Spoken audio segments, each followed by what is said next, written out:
We're here at MSI for Bit Bash at MSI, and I've got the co-founders right here beside me. Now, Bryce, let's talk about this a little bit. Tell us just a little bit about Bit Bash. So Bit Bash is a nonprofit foundation. We were founded here in Chicago about 5 years ago, and our whole bit is about just showing off unique and interesting games to people in Chicago that might not be used to them. So either you're a big fan of games or you've never played them before, we always got something that has like a whole bunch of different things.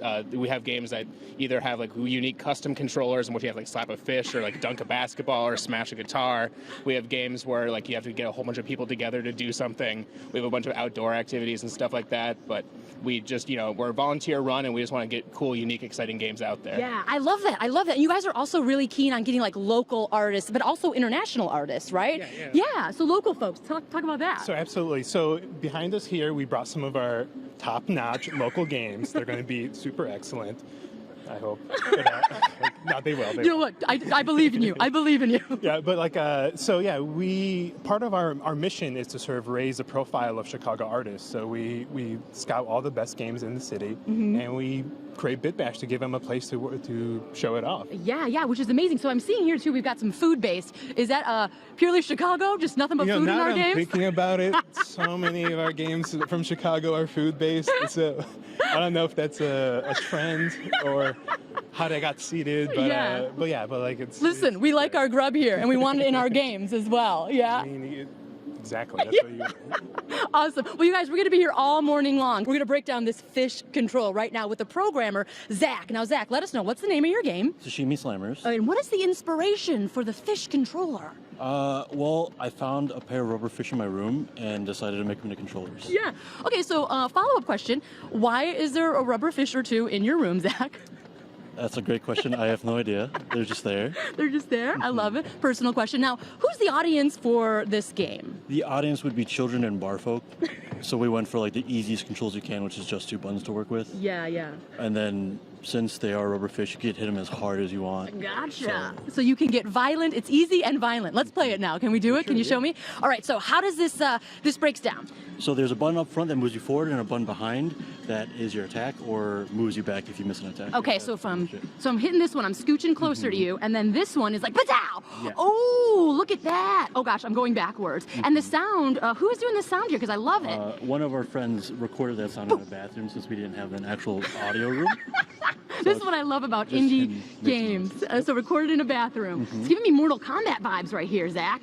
Oh my gosh, you're killing me. I get a little competitive, so I might. I gotta give it a break. Otherwise, I'm gonna get too sweaty and angry. You guys, we are here at Bit Bash. I'm here with Thomas, and we're talking a little sports. We're talking some basketball. What's this game called? So this game is called Overtime. Overtime. And what was your involvement in the development of Overtime? So I was the controller hardware developer of the game. Okay. And so I kind of was approached by the original team who developed the game as a standalone thing. Okay. And they were like, hey, we have this 90s basketball toy that we bought off of Amazon. Could you turn it into a controller? And I was like, sure. Nice. So the version we have here is actually the second version of the controller, and it's entirely remodeled after that original basketball toy. Okay. But we wanted it in purple, so I 3D printed it in purple. And so there's a few different components on here. This is 3D printed. This is wood, more 3D printed, and then there's some laser cut acrylic on here as well. Amazing. Now, the actual basketball itself, that's where all the sort of game playing is happening, correct? Absolutely. So I just put a button into here as well as a slider, and so all the mini games are kind of controlled just through that and everything. Yeah, awesome. Yeah. And one more thing, I love that you guys have like a customized book as well for people. It's amazing. Thank you.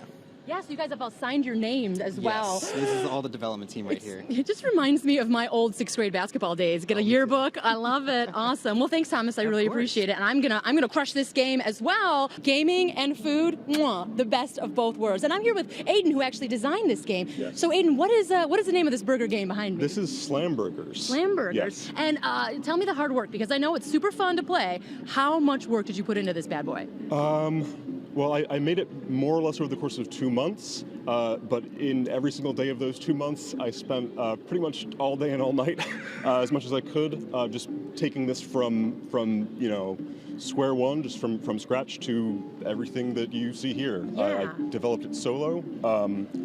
It was a lot of fun to make.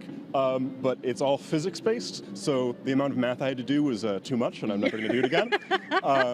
No, I love that it is sort of a fighting quote-unquote game, but tell us why, because you're not really a fighting games guy. No, I always kind of found them really intimidating, and a lot of people who play them are just really, really serious about it, and so I feel like they're often kind of inaccessible, and I wanted to make something that like had that same like fun, like, you know, smack people around with your friends kind of competitive feel, but take away a lot of the like tension and a lot of the complexity, and just have it so that anyone could just jump in and start wobbling around and playing with their friends. So it's very low barrier to entry, but still all of the kind of same excitement. Excitement, I love it. I love it so much. And now we've got some players hanging out over here. Now, Bryce, you're playing. I know that distracting you from this is like hardcore, but I want to let everybody know, like, this is a big event coming up this weekend, right? It is. So where can everybody get this information as my big head is blocking? You can get all the information at bitbashchicago.com. It's happening here at MSI all this weekend. We're going to be here from Saturday from 9:30 a.m. to midnight, Sunday from 9:30 a.m. to 4.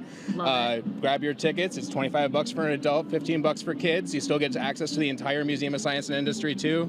So it's going to be a heck of a thing. Amazing. I love that. It's adults and kids. Everybody can come out. Yeah. I love it. You guys have been so much fun. Yeah, I don't want to leave, but I have to go.